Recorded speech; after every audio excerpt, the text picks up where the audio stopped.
Welcome to the Landcare in Action stream of the National Landcare Conference 2021. My name is Andrew Scott, Bushcare Officer for North Sydney Council.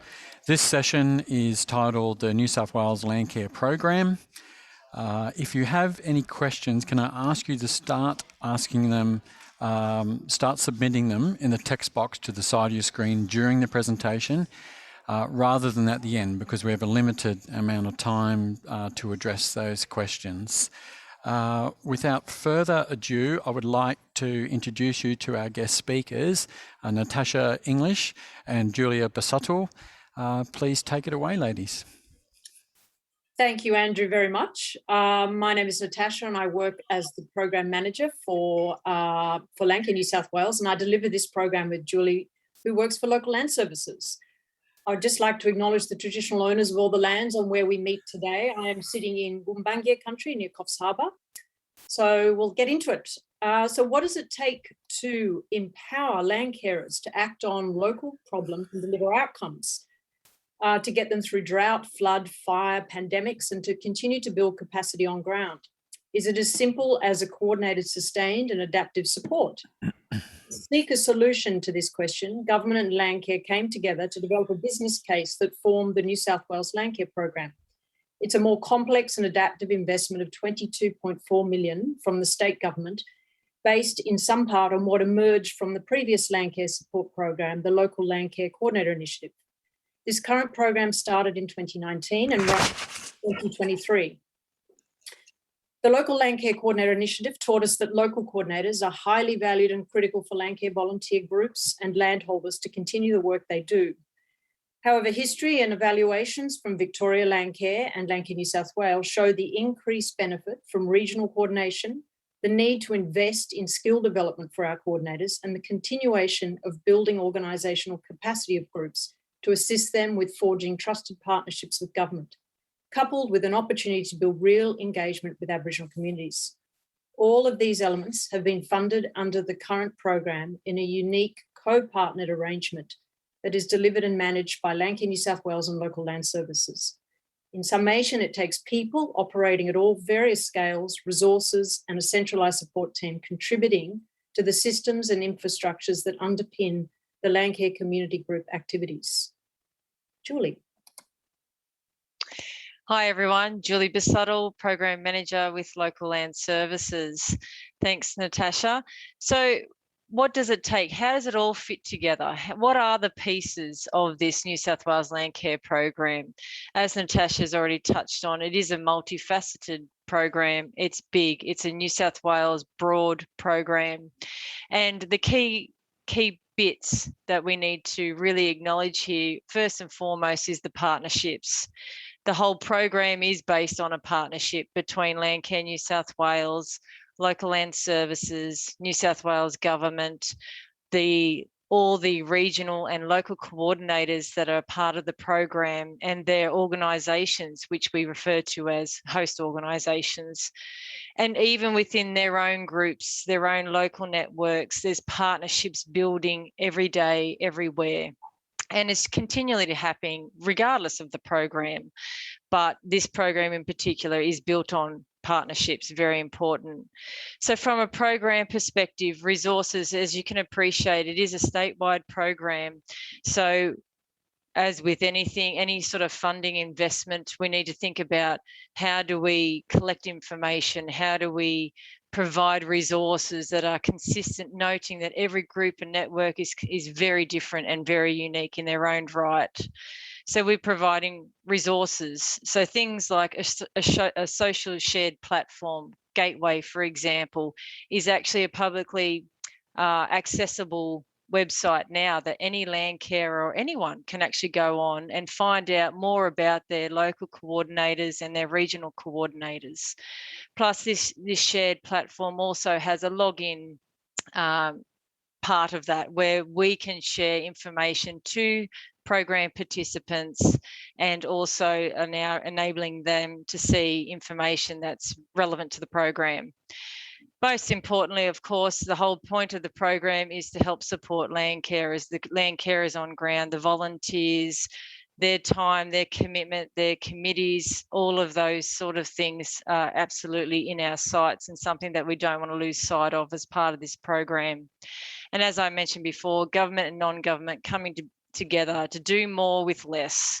And all of these are underpinned by a common goal, grassroots land care, as we mentioned before, but it takes commitment, it takes support, and it takes that unique acknowledgement that every group, every network, every person, even within the program itself, is unique and different. Over to you, Tash. So just briefly, before we examine what these additional elements are in this program, I think it's helpful to understand, I have a brief overview of what success looks like for this program in short and intermediate timeframes over a 4-year program. It's not a long time. So here we've got the 3 program goals. And each of these have a statement of success in the short to medium term. Things like increasing the capacity of our host organisations to support landcare groups and communities, the opportunity to increase local and regional collaborations, increase capacity in local landcare groups to improve efforts to diversify funding sources, and so on. But how do we know we are tracking this way? Well, we've developed an evaluation framework with 6 high-level questions that we're already attempting to answer using the information, reporting and data that we collect from program participants so far. So coupled with this are the key operational elements that assist us with this successful delivery. In particular, having a strong program team. So our team, as you can appreciate, works across 2 organisations and we are all remote. So it's really critical that we share a common, well-understood vision of what Landcare needs. And we also recognise that we needed to focus on our strengths and accentuate how we want to work together, do more of in a program charter, which I think is in these pictures here. Yep. So other considerations and things that are part of our program delivery is a continuous reassessment of what is working and not working. There's no set and forget with the identified implementation actions for this program. It is the nature of this program to be adaptive.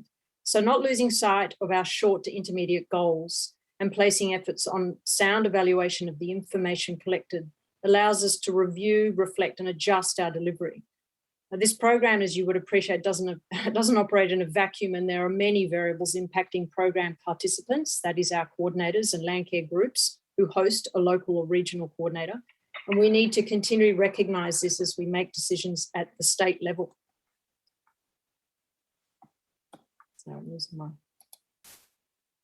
So local coordinators are essential and highly valued by their communities. Local coordinators are located across New South Wales in this program, funded from about 0.275 to 0.5 of full-time position.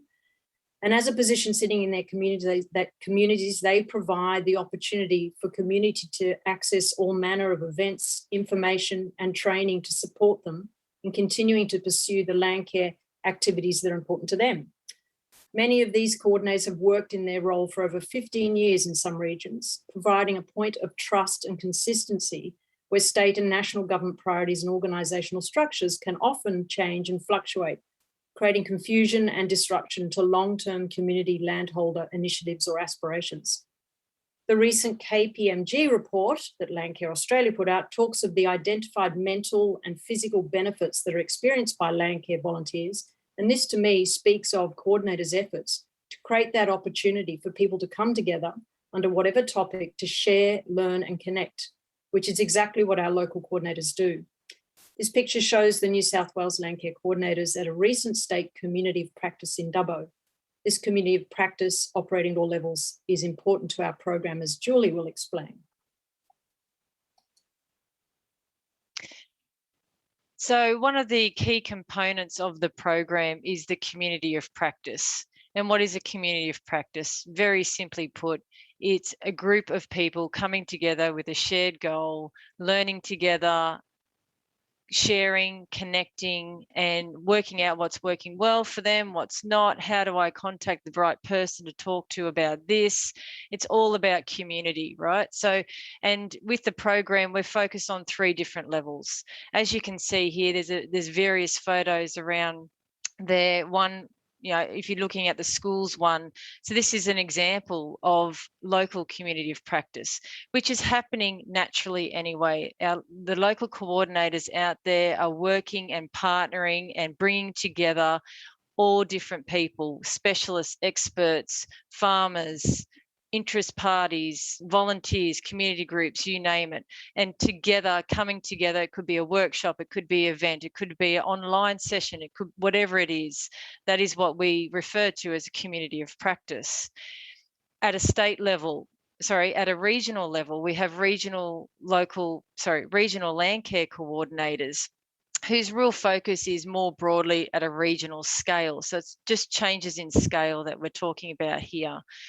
And just recently, you know, we've heard yesterday, and Natasha just mentioned how much coordinators do in terms of supporting communities through pandemics and natural disasters and things like that. A regional community of practice that I attended last year actually really had a clear focus on how's everyone going, well-being, how are you going, supporting your groups and networks and people, your community.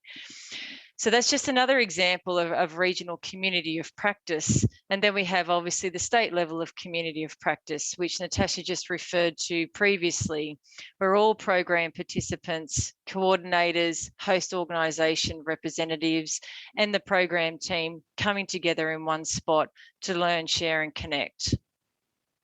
Thanks, Natasha. Next one. So regional coordination with a dedicated budget for this regional community of practice is an additional component in this program. As a statewide position, the regional Landcare coordinator plays an important role in growing the effectiveness of the network at the grassroots. One of the key issues facing the broader Landcare movement in New South Wales is a high degree of diversity, which is also a strength, but the importance of regional opportunities and contexts that limit the outcomes of Landcare support if there is no resource to focus at this scale. So the review of Landcare support programs in Victoria, for instance, found that the inclusion of a regional coordination role was key in the establishment and fostering of self-reliant and appropriately informed networks of community Landcare and production groups in their regions. It went on to discuss that regional coordinators have been found to act as key players in strengthening networks, improving partnerships between organisations and agencies, and in increasing and streamlining information dissemination between community, stakeholder groups and government agencies. So the evidence in our program is already showing regional coordinators are driving increased community partnerships, creating stronger cross-regional Landcare relationships. Professional development of coordinators is building skills, and the confidence of the Landcare community to participate in complex partnerships is growing. Julie. Yes, another key component of the program is two levels really about professional development. So there is a bursary that's available to all coordinators under the program to help build their individual skills and experiences required for their role. And as you can see there, they range from technical skills to leadership skills to cultural awareness, best practice, you name it, whatever is actually important to them in terms of their role and helping them deliver in their role. That is what the professional development bursary funding is meant to provide. There's also a secondary part there about organisational capacity. And when we refer to organisational capacity, we're referring to those groups and networks, council, government agencies who are actually supporting coordinators boost their organisational capacity. And that might be in terms of governance, strategic planning, emotional intelligence, human resources, industrial relations, those sort of things that are actually needed to help those committees, those groups to thrive. Thanks, Natasha. I really hope you get a chance to listen to Craig Espinel, who's the Aboriginal Engagement Officer, who will be speaking this afternoon about 1:05, I believe, with Landcare New South Wales. So Aboriginal communities and engagement is one of the key focuses of this program as well. As I said, Craig will be able to go through even more examples of how working together is actually being so successful just over in the last 12 months. But personally, even for me, when I'm seeing meetings, including acknowledgement of country as a standard, standard thing of doing, but also even Aboriginal identified positions in Landcare groups and really focused Aboriginal and traditional owners programs and projects, which Craig actually runs, and really encourage you to listen to that later this afternoon. This slide should actually say tools to assist coordinators to assist the program team. And I say that because, as with any funding, as we know, comes reporting and evaluation to show how important and how successful this program has been. We absolutely need to collect data. And one way that we do that is through the coordinated activity tracker. And I believe it's the first of its kind across Australia. Correct me if I'm wrong, but I believe that that's the first of its kind. And it's a program that enables coordinators to actually log or submit activities that they're doing on a daily basis in their role as a coordinator. And there's so much information that's coming out of that. And it really does provides that evidence and that proof that it's so much more, Landcare is so much more than just planting trees. It's actually the community support, it's the engagement, it's the capacity building. And the coordinated activity tracker is one way that we're collecting information to show that. We also, noting that every group and network is different, we do try to provide resources such as a priority plan template, which is essentially a resource or a guide that coordinators can use as part of their work planning for the financial year. Also, we have a centralised email system. As you can appreciate, 2 different organisations, 9 different people within the program team at a state level. Who do you contact when you need support within the program? So we've identified the centralised email support address where all program participants know that they can contact, and they will get support through the program there. And also, it's important to keep everyone informed, but also to share the good news stories that are happening right across the state. And we do that through regular communication via a newsletter. In closing, Natasha and I thank you very much for your audience this afternoon, and we do hope that there's some questions out there for us. But this is our take and what we feel are the critical elements of the program that assists Landcare and beyond the coordinators Landcare. Thank you. Any questions? Thank you, Natasha and Julie, for that great presentation. Can you just close that off now, and we'll move on to the question and answer session. Yeah, there are some questions. They're coming in. Some are coming in a bit late, but I have. By the way, in that diagram you had Greater Sydney coordinator, and you also Madeline, and the other coordinator you had was Linda, which I know both very well. Linda from used to be Brewer Landcare. Okay, actually, I'll go to. Well, they're moving around. Just a few comments and questions. Fantastic program. This is from Lucy, Commander. Fantastic program. Julie and Natasha, excellent knowledge sharing. Can you send your Flora Blank? Can I send you the Flora Bank guidelines on native seeds when they are released to disseminate throughout the network? Sure. Sure. I don't know how we're going to do that, but maybe I'll get your contact details. If you visit Gateway, you'll have all our contact details there. From Linda, we got a shout out. Hey, Linda. And she says, yeah, thanks, Julie and Tash, for the sharing important information, shared learning and support for community of practice. Appreciate the program support for community Landcare and regional COP.